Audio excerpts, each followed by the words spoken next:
So this has nothing to do with the review I'm about to talk about and post. Also, by the time this video goes up, because I don't know when this video is going to go up, you've probably already seen this sweater, but this is my first time wearing it and I love it and I'm so excited about this. This was a birthday present from Sam. I love sweaters that have places on them. I've been obsessed with them for a little while now. Every time I go somewhere, I'm always trying to find a sweater with that place on it. So he got me this sweater for my birthday. It says Oregon Gravity Falls and it has Bill Cipher.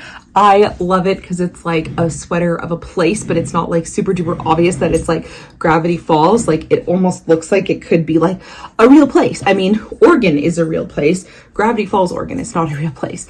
Anyway, just wanted to show off my new sweater because I love it. And now let's get into my review of season 2 of The Boys. I posted a video a while ago reviewing season 1. If you haven't seen that, I will link it down below.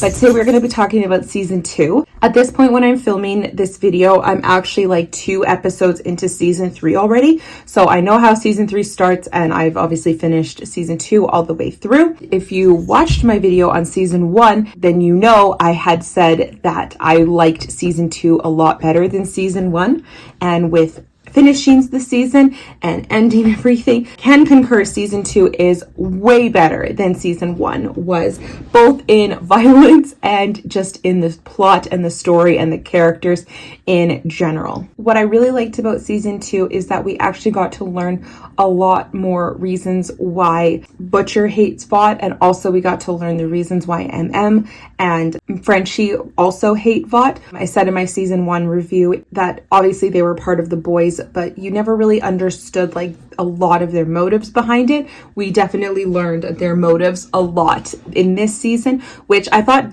like fleshed out their characters a lot better, and I really liked that. Considering I liked MM in season 1 and I wasn't a giant fan of Frenchie, and now I love both of them, like that just shows how much things have progressed in the sense that I've loved MM since the beginning, but now going from not really feeling it with Frenchie to now like really liking his character and enjoying everything about his character, that just says a lot about how much growth and story he's had throughout season 2. We obviously learn more about Butcher's wife, where she's been hiding, everything going on with her secret son that she had with Homelander. And we learn that there's something going on with this whole situation with her son, that she has been trying to keep him away from Homelander. Homelander actually didn't even like know about this until the end of season 1. He never even knew that there was a son in this picture or anything.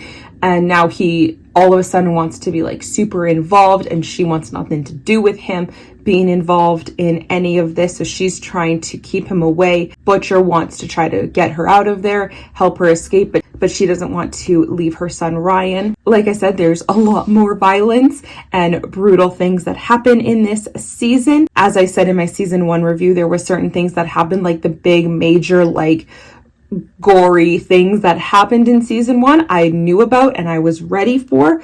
There were things that happened in season 2 that I had no idea were going to happen, and I definitely was not prepared for. If you've seen it, I'm sure you know what I'm talking about. Specifically, the one CIA agent, just the one, was not prepared for that scene. And then the second last episode, the entire courtroom scene, was not prepared for that, and definitely had no idea who was behind that until the very end of the season. That was a big fat shock. And that kind of cliffhanger, in comparison to the season 1 cliffhanger, definitely had me right away ready to watch season 3. Where I said in my review of season 1 that the cliffhanger that leaves on kind of didn't leave me super excited for the next season. The cliffhanger of season 2 had me like ready to watch season 3 and like asking so many questions and just like prepared to learn all about new characters. And I'm very excited to continue on with season 3. Probably my favorite part of season 2 was the very end, when there was like that awesome like girl boss battle between Queen Maeve, Stormfront, Kimiko, versus Stormfront. That was like one of the best parts. And then just the very end of with Queen Maeve, like just standing up for herself against Homelander. I said in my season 1 review that Queen Maeve is probably my favorite character. I am sticking to that, still love her, but as I said, I really like a lot more of the characters. Like now I absolutely love Frenchie, I love Kimiko, I love MM. This season was just so much better all across the board than season 1 was. I had so much more fun with this season. I was so much more invested in this season. Like there were things that happened in season 1 that I was like, oh wait, I wasn't even paying attention. What just happened? Because I just zoned out, because I just was kind of in and out of it, not really enjoying it. But this season had me hooked from the beginning. I was hooked. Everybody's growth that they had, crazy things happen in this season, particularly with Stormfront. We thought Homelander was a horrible, horrible person. Turns out Stormfront's just as bad, if not worse. So I'm very happy with how that season ended.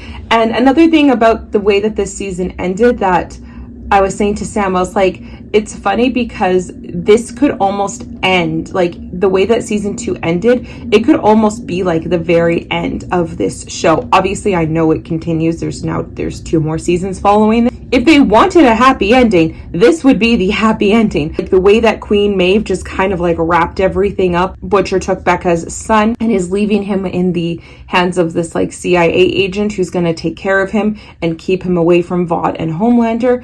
And Huey and Starlight are back together. MM is able to go back and see his daughter. Frenchie and Kimiko are doing their own thing. This was a very cute ending to the season and could have potentially been a very cute ending to the show. But I feel like obviously the writers, that's not what they wanted. This is not a happy-go-lucky, good, everything is wrapped up in a perfect little bow kind of a show. And also, I just even said to Sam, I was like, this could be perfect, a perfect, adorable, perfect little ending. But we all know that that's not what Homelander wants. Homelander is not going to allow these sorts of things to just transpire, and he has to just stay silent and be okay with everything that has happened. Like, he's not about that life. And we kind of saw that with his kind of like send off at the end of season 2. I was very happy finishing this season. I really enjoyed this season, and I am happily going into season 3. Sam has told me season 2 is his favorite. He hasn't watched season 4 yet, but he said so far from what he's watched, season 2 is his favorite. So I'm looking forward to season 3 based on season 2. I just hope it's not as bad and I don't hate it as well. I didn't hate season 1, but I hope I like it a little bit more than I liked season 1. But anyway, that is going to be it for now. That is my little baby review on season 2 of The Boys. Like I said in my last review, the concept of the show is like super duper cool. That's what like drew me into the show initially. But if you can't handle blood and guts and gore and violence, then just don't even bother watching this show, because there's a lot of it. A lot. Brutal things happen in this show, and that's the warning I'm going to give you, and that's going to be it for now. Thanks for watching, everybody, and I will talk to you later. Bye, everybody.